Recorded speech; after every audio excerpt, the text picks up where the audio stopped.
Consumer sentiment, beginner series 309.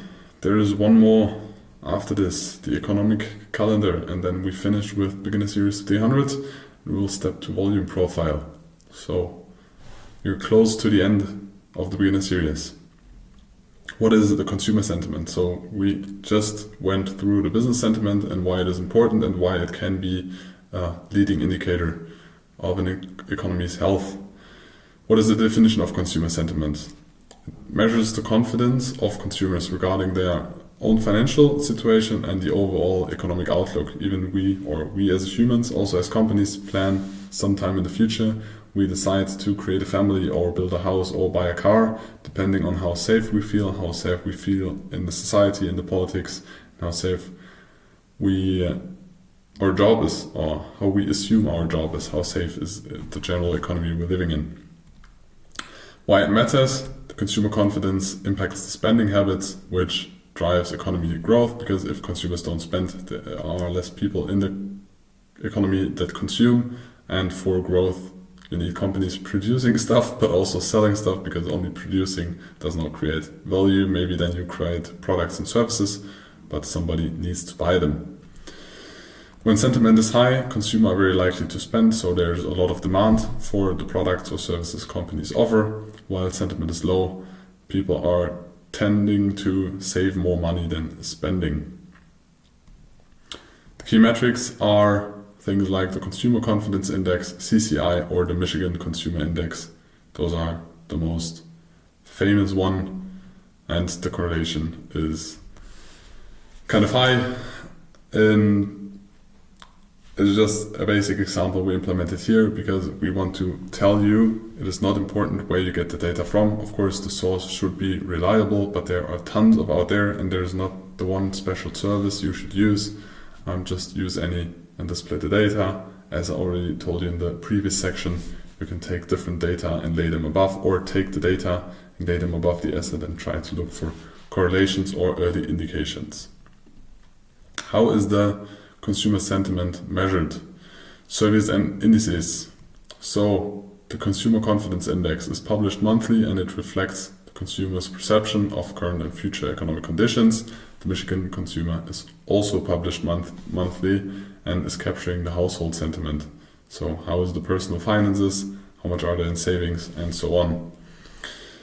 What are the components? They are the current conditions, so how do they feel about the present situation? But we want leading indicators, not lagging indicators. It's also about future expectations, so how is the outlook on the financial situation and the economy over the next 6 to 12 months. There are some numbers. Above 90 in generally is a strong signal, below 70 is kind of low confidence. What is the impact of consumer sentiments on the markets? Positive sentiments grow or boost consumer spending and can lead to bullish market conditions or positive sentiment in general.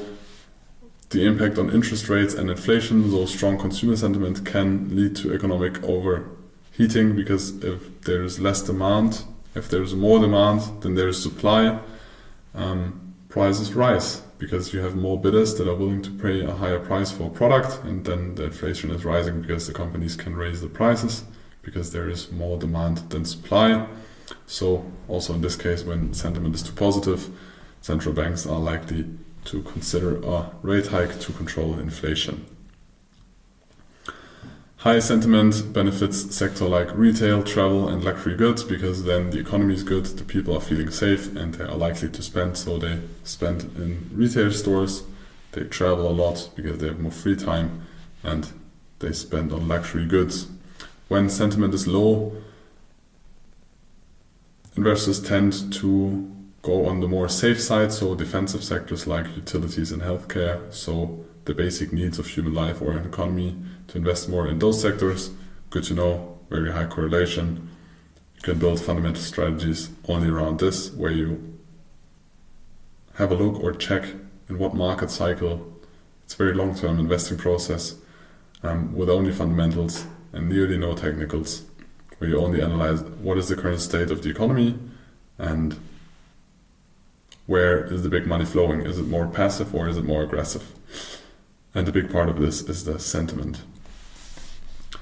So here you can see the concerns, or an example of the data. University of Michigan.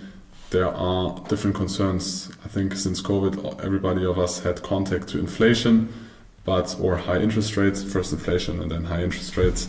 And people had biggest concern regarding homes.